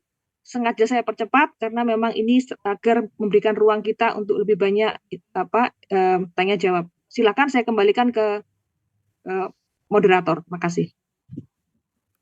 Terima kasih kepada para presenter yang luar biasa, Bu, ya. Materinya ini memberi insight yang sangat bagus bagi kita semua, sehingga mungkin sebetulnya waktunya tidak cukup ya.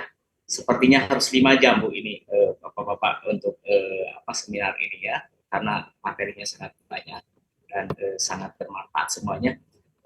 Dari pertanyaan-pertanyaan yang ada, jadi saya banyak pertanyaan yang dituliskan, tapi saya akan mencoba mengambil mengacak pertanyaannya yang kira-kira memang lebih bisa mewakili.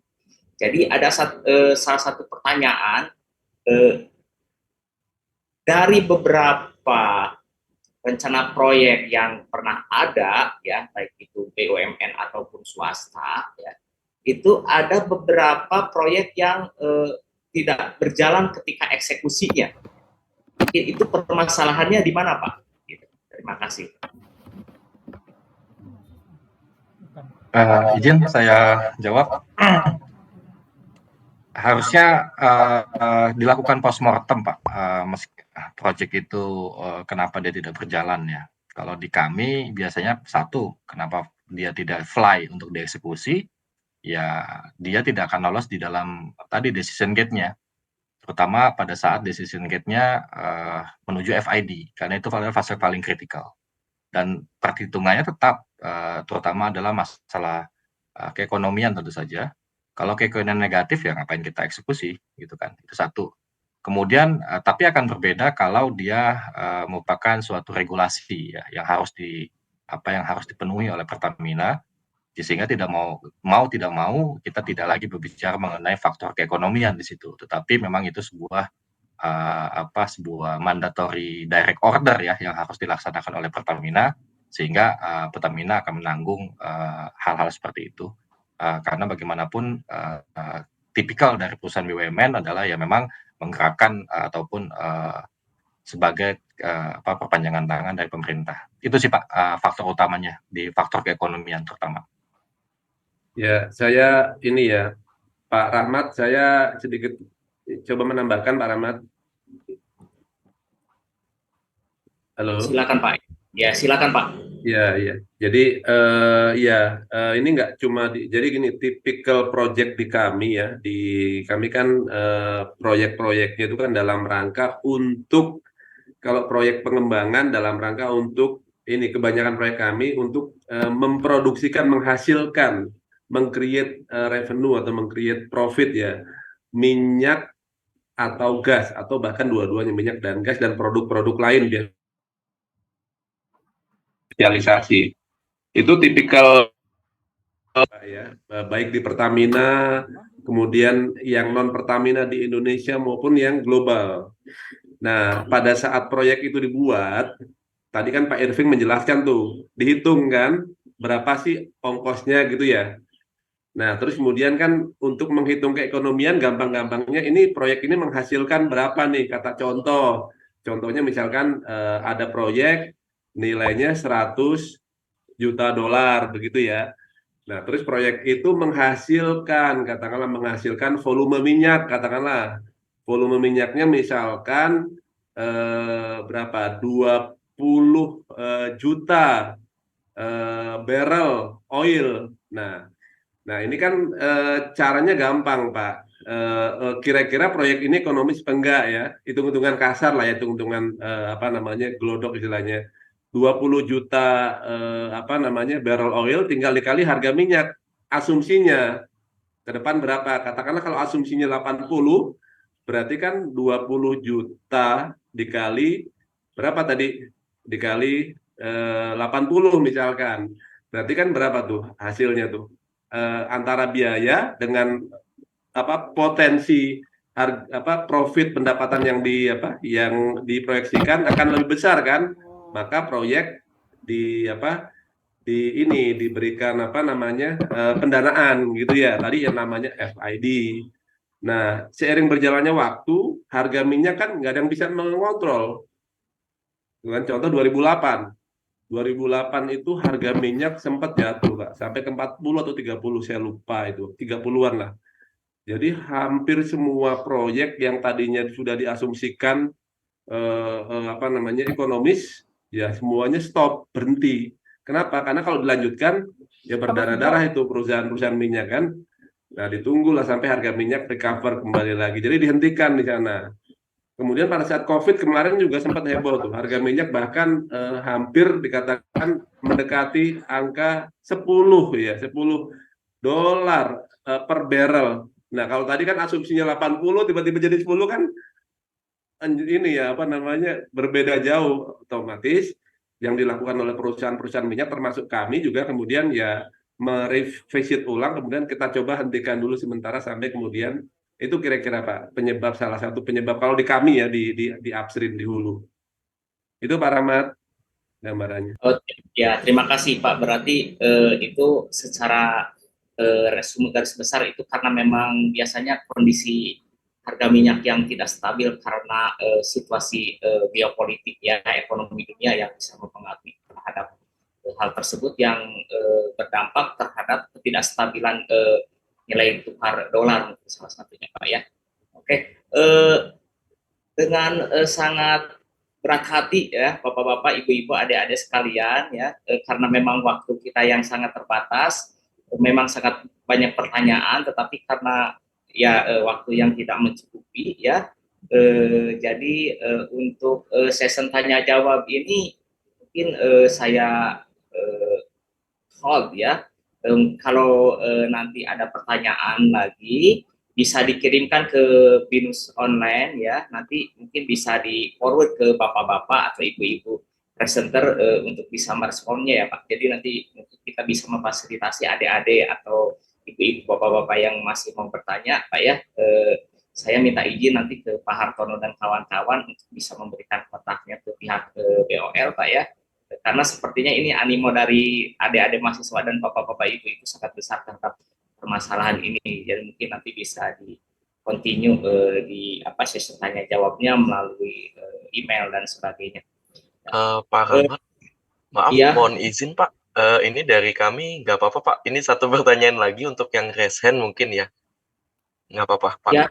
Kalau dari narasumbernya bagaimana Pak? Satu pertanyaan lagi mungkin Bapak Ibu sebelum kita menutup ya Pak ya. Iya, boleh Pak Joshua, boleh. Ya, boleh. Ya. Berarti tadi ada Mbak Nurdiana Citra ini, tadi sudah resen di pertama soalnya Pak. Oh iya, silakan. Ya, baik, saya persilakan. Pak, terima kasih. Nama saya Nurdiana Citra dari Bisnis Manajemen. Pertanyaan saya, apa saja yang perlu diperhatikan dalam cost estimation agar perusahaan tidak mengalami kerugian, Pak? Selain itu, bagaimana keterkaitan di saat harga minyak dunia naik, Pertamina bisa mengalami defisit dan apa solusinya? Terima kasih.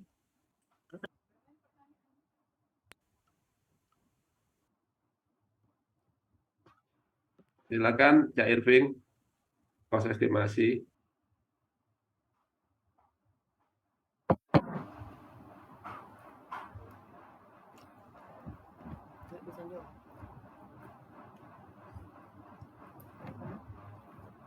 Pak Irving, monitor Pak Irving.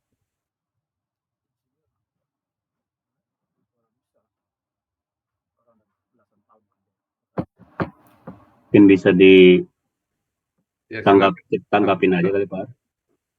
Bang Manatap atau ini Pak Ini Abi. Pak Irving barusan ini terhubung.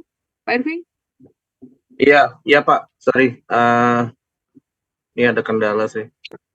Jadi gini, Mbak, dalam melakukan cost estimasi yang akurat, sebenarnya nomor satu adalah kita perlu memastikan dulu secara proses pematangan teknisnya kita sudah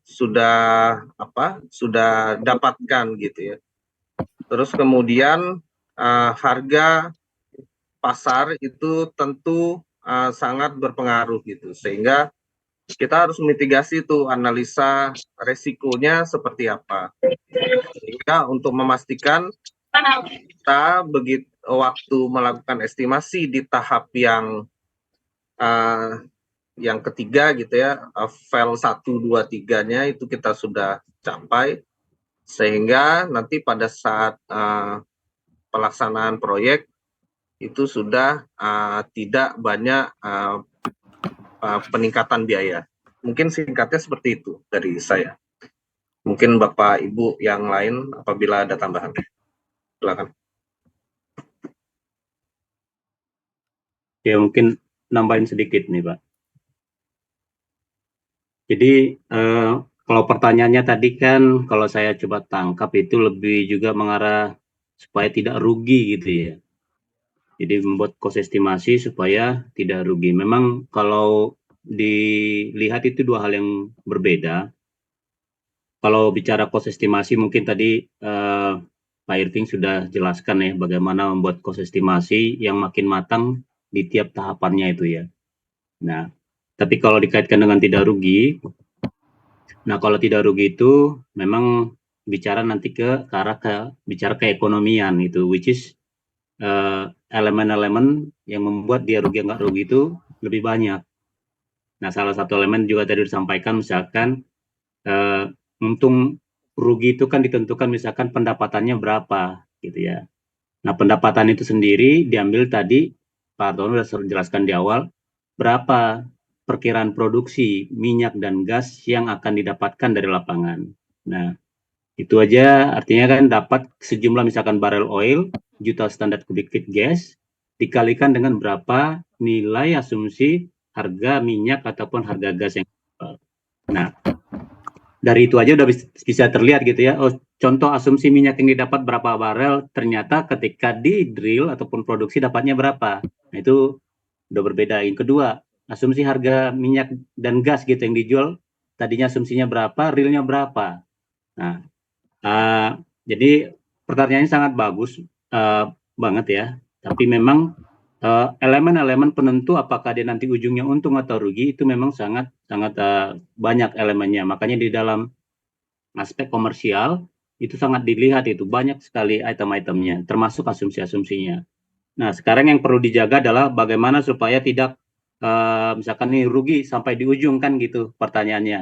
Nah, di dalam prosesnya pun di Pertamina, bahkan sampai di tahap eksekusi pun bisa jadi kalau memang itu di ujungnya itu tadi seperti dikatakan elemen-elemen itu mengarah ke rugi, itu bisa proyek di stop supaya nggak rugi. Jadi artinya kita mungkin akan rugi sebagian tapi tidak akan rugi dalam arti besar. Nah, itu kalau terpaksa harus ya di stop, itu ada juga mekanismenya untuk men-stop. Saya kira mungkin itu yang bisa sedikit saya tambahkan bahwa ya itulah pentingnya ada namanya project management untuk mengawasi project. Itu ada namanya tadi stage itu kontrol dan monitoring. Di tahap eksekusi itu ada kontrol monitoring ya, supaya bisa dimonitor. Oke, sesuaikah asumsi atau yang kita eksekusi ini terhadap yang di planning? Yang di planning termasuk keuntungan tadi ya, sesuai atau enggak. Nah, Saya kira mungkin itu yang saya tambahkan. Makasih. Mudah-mudahan saya sedikit membantu menjawab. Ya, Pak. saya sedikit kasih ilustrasi kali ya, sedikit aja boleh ya. Jadi apa namanya tadi ini ya, saya sekarang kasih ilustrasi. Pertanyaannya sebenarnya bagus banget ini, apa namanya, dan tadi sudah dijelaskan oleh Pak Irving, kemudian Pak Manatap, sedikit aja ilustrasinya. Jadi begini, sekali lagi saya secara ilustrasi secara ini, secara apa, matematis dan mudah gitu ya. Kembali lagi tujuan dari proyek yang kami lakukan adalah untuk memproduksikan ya komoditasnya apa, minyak atau gas. Contoh nih, contoh ada satu proyek ya, direncanakan proyek itu menghasilkan minyak 1.000 barrel oil ya gitu ya per day gitu ya. Nah, terus kemudian apa namanya, harga minyaknya pada saat itu diasumsikan 80.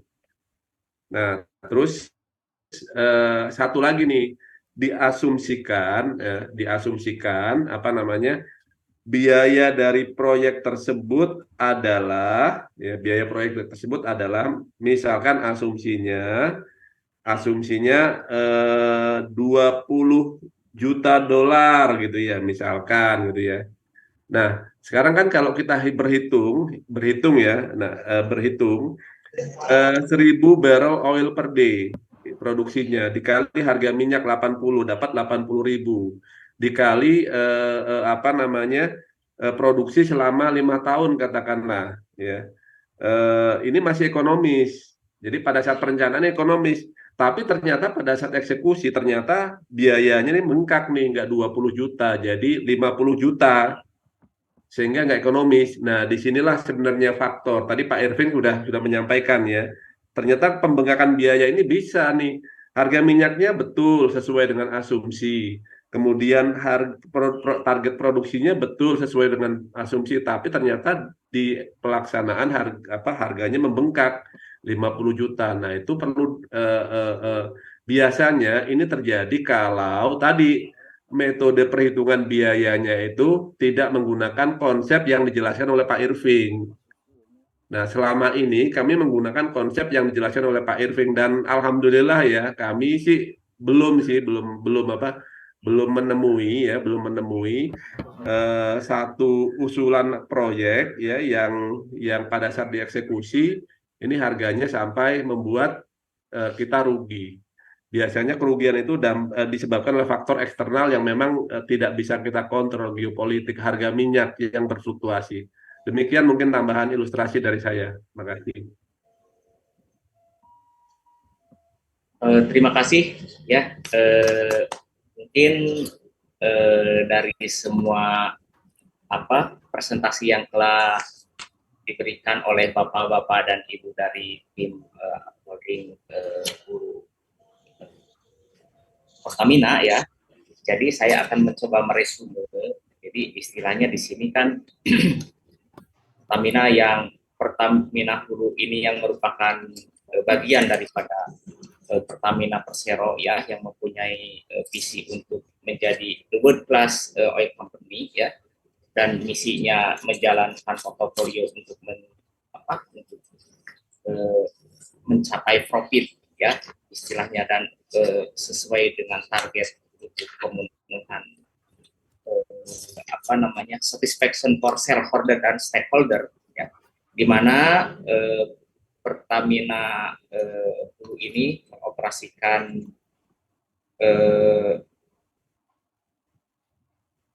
di sini adalah pengoperasian onshore ya, mempunyai platform 367, kemudian onshore shipping facility-nya punya 10, kemudian juga mengoperasikan permesinan yang turbo mesinnya 9.000 dan elektrikalnya 70.000 yang sangat banyak, sehingga ketika dalam pengelolaannya itu membutuhkan satu planning ya, yang harus memang berdasarkan project planning yang sangat optimal, di mana di sini adalah menerapkan konsep FAIL ya, front end loading.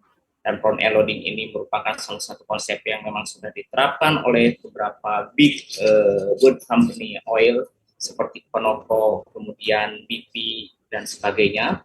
Tapi di Pertamina sendiri ini diimplementasikan dalam satu konsep namanya Pertamina Upstream Development Way, ya, di mana tetap itu adalah mengadopsi daripada konsep FEL itu sendiri, ya.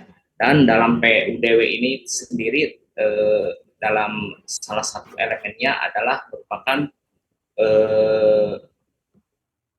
salah satu stepnya adalah cost estimation, yang memang di mana cost estimation ini merupakan salah satu unsur yang memang sangat primer, ya, dalam keberhasilan proyek. Dan ketika proyek itu perencanaan proyeknya itu sudah oke, sudah sesuai, maka direview, dan setelah direview itu dieksekusi, dan diharapkan dalam pengeksekusiannya itu istilahnya bisa sesuai dengan perencanaan yang sudah dibuat. Mungkin itu hanya overall daripada presentasi hari ini, ya. Untuk itu saya ucapkan terima kasih kepada presenter yang memang sangat luar biasa hari ini. Kemudian waktu dan tempat saya kembalikan kepada tim Binus, ya, silakan. Oke, terima kasih banyak Bapak Rahmat. Dan terutama kepada tim Subholding Upstream Pertamina, hari ini kita dapat banyak banget ilmu mengenai topik penelitian berdasarkan project management di industri migas. Setuju ya Bapak Ibu? Oke, sekarang kita langsung aja akan ada sesi foto bersama dengan tim Subholding Upstream Pertamina dan Bapak Rahmat juga, ya. Mungkin pertama-tama saya persilahkan Bapak, Ibu, dan teman-teman yang ada di sini untuk membuka kameranya terlebih dahulu. Nanti aba-abanya dari saya, tim panitia tolong bantu untuk foto, ya. Ya, Oke, coba saya cek dulu. Oke, sepertinya sudah banyak yang buka kamera, ya. Oke, untuk slide pertama, saya hitung ya. 1, 2, 3. Oke, slide berikutnya. 1, 2, 3.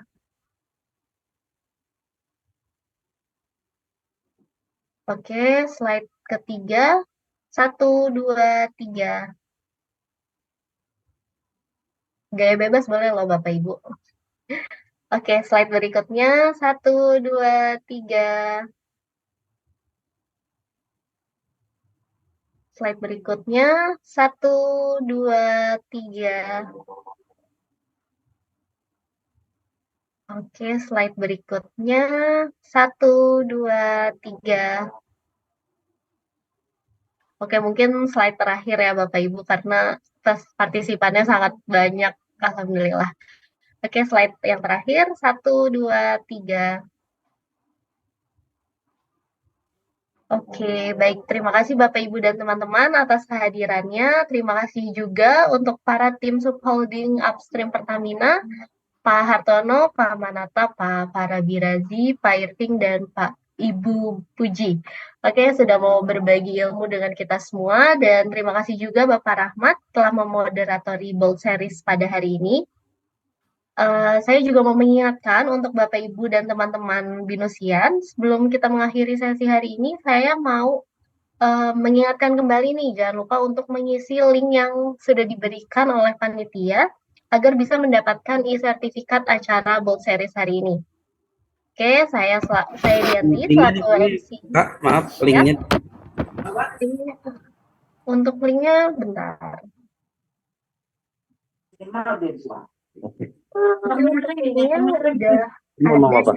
Udah ada di kolom chat dari panitia. Mungkin bisa dibantu untuk resign kembali. Oke, saya Dianti selaku MC pada hari ini pamit undur diri. Mohon maaf jika ada salah kata. Sampai jumpa di Bold Series selanjutnya. Binus Online, kuliah fleksibel.